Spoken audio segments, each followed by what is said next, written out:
Hello everyone, welcome to episode 19 of Silver Wynn's Magical Diary. Continuing straight where we left off on previous episode 17.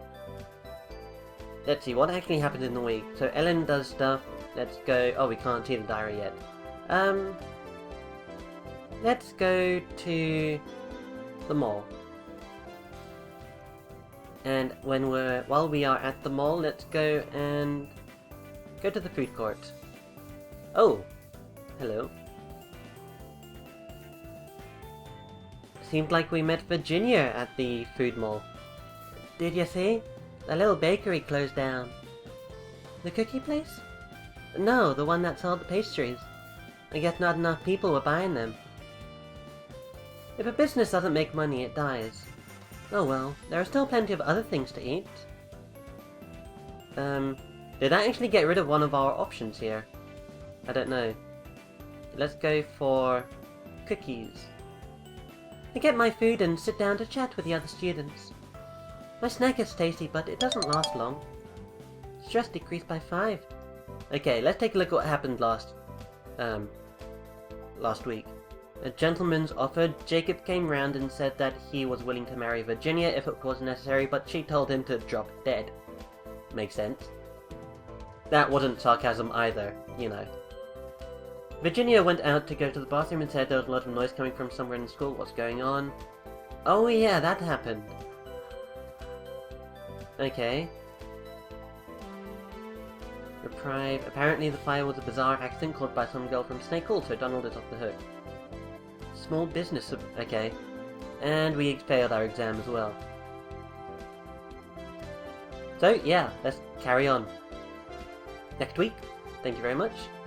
What should I do this week? That is a good question, Silver. What should you do this week?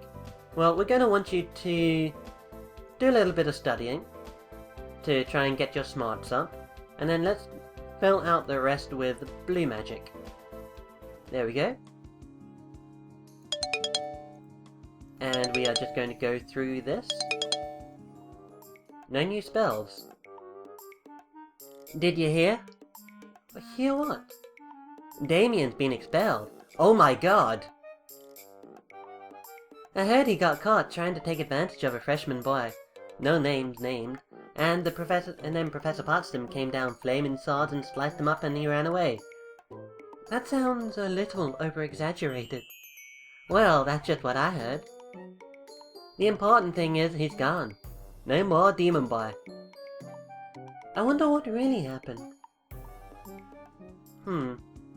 Okay, I didn't really expect Damien to get expelled out of the blue. Get it? Because his skin is blue? Okay, that is extraordinarily racist. In the morning, all 3 of us are busy trying to organize our belongings before we leave for the holidays. Are you going to the play tonight? The musical? Probably, if I remember where I put my change. Oh, right. Tickets cost money. Silver? Yes, I'll be there. Tomorrow I'll be home again, and then there's only 1 month of school left. Really? Wow. I can remember when I first started this. It's like it happens every academic time. Oh. Are you alright? The same as usual. I was just thinking, when I was packing. I can't keep dragging this out. It's making me crazy. I gotta come to some decision, one way or another, before the end of the year. And if I do decide to quit, this is my last trip home. Yeah. Now stop making me think sad thoughts. I'm gonna go watch giant plants eat people. It'll be cool. Well, that's one way to handle it. There are a lot of people here. Not just students, but ordinary people and families who must have driven up here to see the play. After I buy my tickets, I can go inside. The small place of purchase of frightening things is an exciting story packed with song and dance and special effects, especially with scenes where the librarian has to fend off an entire jungle of killer plants with her flaming sword in order to rescue her swooning love interest. I don't know a lot about music, but the songs are fun and keep things moving. Sounds like it would be an epic story. Unfortunately, by the end it would appear that the world is doomed, but thankfully only the world on stage. And then it's time to go.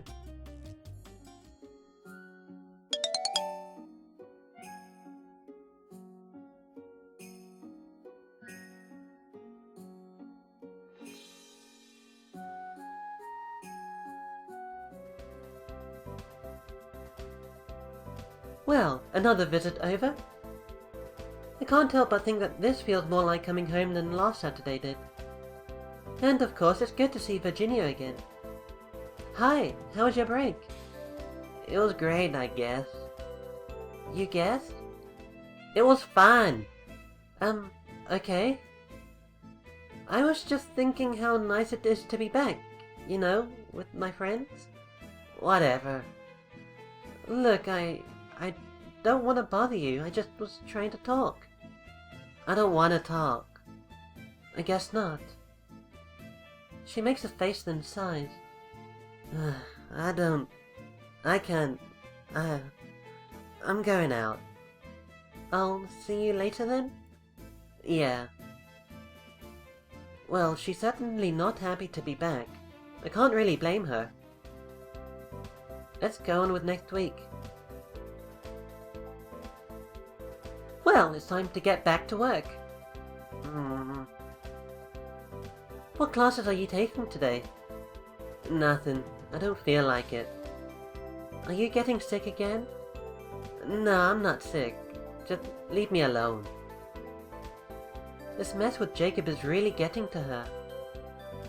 I know she's upset, but I do need to figure out what I'm doing this week.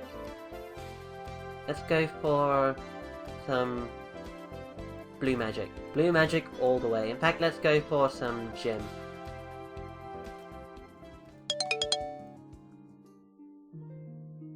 Evening, Monday, March 31st in the, what is this? This is the dorm room. Of course, why don't I know where this is?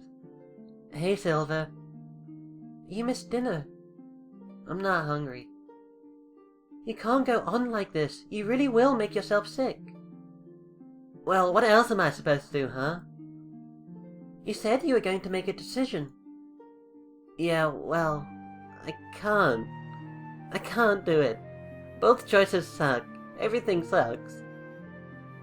What if there's a third choice? Virginia sniffles briefly, then rubs a hand across her face.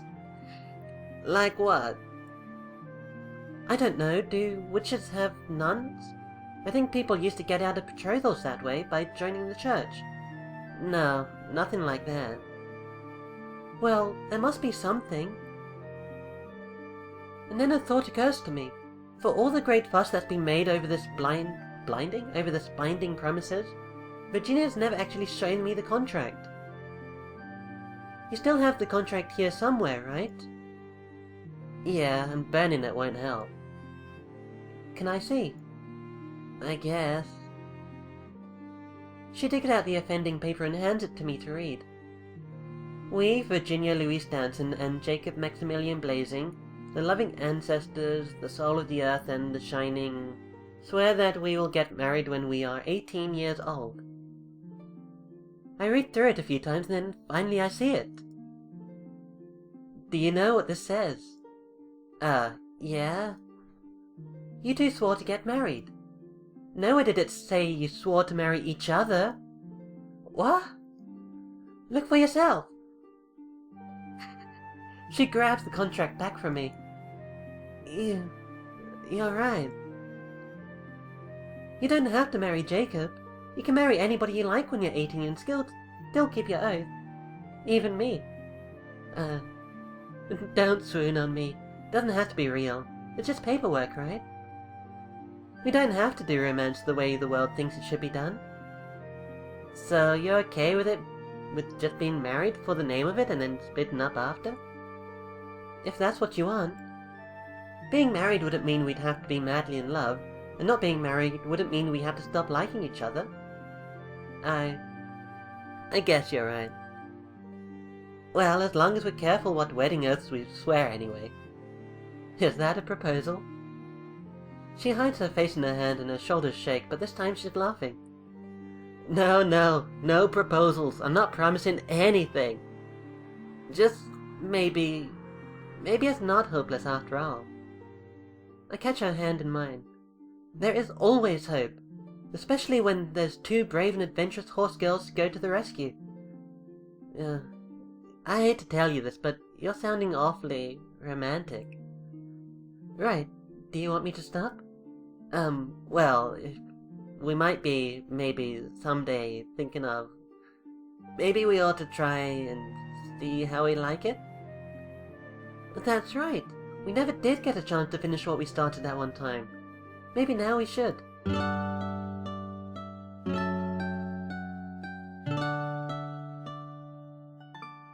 I still don't know what to do with my hands, and I'm only taking a guess with my lips. But for a first try, I don't think I'm doing too badly. Then I hear the thumping sound of something being dropped to the floor. How did she get into the room without either of us noticing? Sorry. I'll just, leave. It's not what it looks like. No, really, I don't mind. It's none of my business. We ought to tell her what's really going on. And so, with a nod from Virginia, I lay out the whole silly story, the childhood promise, the Valentine's surprise, Jacob's offer, Virginia's despair, and finally my solution. Well, of course that's a loophole in the contract. I'm surprised it took you that long to see it. Oh my god, Ellen. Don't do this. Oh my god. Now she tells us. Next time you get stuck in a magical oath, remember to ask Ellen first. I'm trying to avoid that. So, are you guys dating? I don't mind. I don't know, are we? It's complicated. What kind of an answer is that? My kind of answer. It's far too soon to say anything for certain about how our relationship will go, but for now the future looks safe. Oh, and we're still, like, in the middle of the week as well. In fact, that was a Monday. I wake up to somebody shaking my shoulder. Silver, wake up. Don't say anything. I start to open my mouth and she sticks her hand over it. Not a single word. It's very important. I nod and she releases me, only to run over to Ellen's bedroom and repeat the same routine. Once she has us both awake and silent, she continues. It's the first of the month, and that means there's an important ritual you have to carry out. I did it first thing when I got up. If you say anything, you'll break the spell and you'll be cursed. Both of you walk up to the window, put your nose and forehead against the glass. This sounds a little bit odd, but Virginia knows better than we do, so we obey. Now, I'm going to tell you to say something. You say it, and then close your eyes and turn around, alright? Here's what you say. Rabbit, rabbit. Rabbit, rabbit. Then, as instructed, I close my eyes and turn around. I feel a tweak on my nose. April Fools. That's not an April Fool's. What do you mean? That's a real superstition. Yeah, but that's no real curse, and I got your nose, so it still counts. But you had to get out of bed early to do it. Which means you can come to breakfast. She's certainly in better spirits today. That's always very good. Gym class? Blue magic class?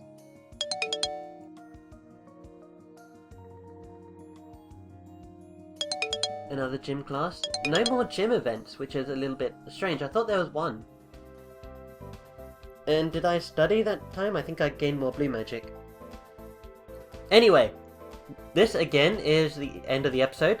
Each episode do feel really short, but hey, I quite like this actually.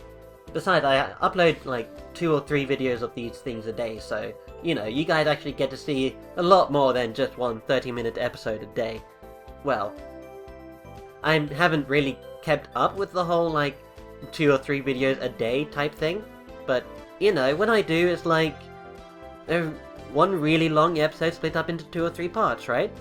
Well, actually, double of 14 is kind of like, you know, 28, and that's less than a 30-minute episode. But, and I kind of want to talk about this quickly, I do have another series happening. It's not really a series, it's more like me talking about stuff, and I kind of ramble a lot. I also, like, lose my trail of thought as well, and yeah, it's a little bit awkward for me to listen to myself, simply because I'm like, imagining what other people who, you know, are more articulate in expressing their thoughts would say. Like, oh my god, Wynn, you need to stick to your own point and not mumble as much. I try not to mumble, and I think I'm doing a very good job at not mumbling, but, you know. It's a different thing to, you know, thinking about stuff in your head and then articulating it to yourself, and it's also articulating it to yourself like I'm doing, well, kind of like right now, physically, like there's no one else around me right now. I know I'm talking to you guys, the audience, but it's still different, it's a different situation. Talking to you guys as the audience it shares a lot of similarities with talking to myself, almost, kind of. I'm not saying that you guys are like a figment of my imagination or anything. You guys are, well, I think you guys are amazing for, like, watching these videos. And, like, why do you like me? I don't really think that. It's just like, you know. But anyway, enough rambling. There's another thing coming up soon, and I think I'll upload an episode of that today or tomorrow. But anyway, I thank you guys for watching, and I hope you guys have enjoyed. I will see you guys in the next episode.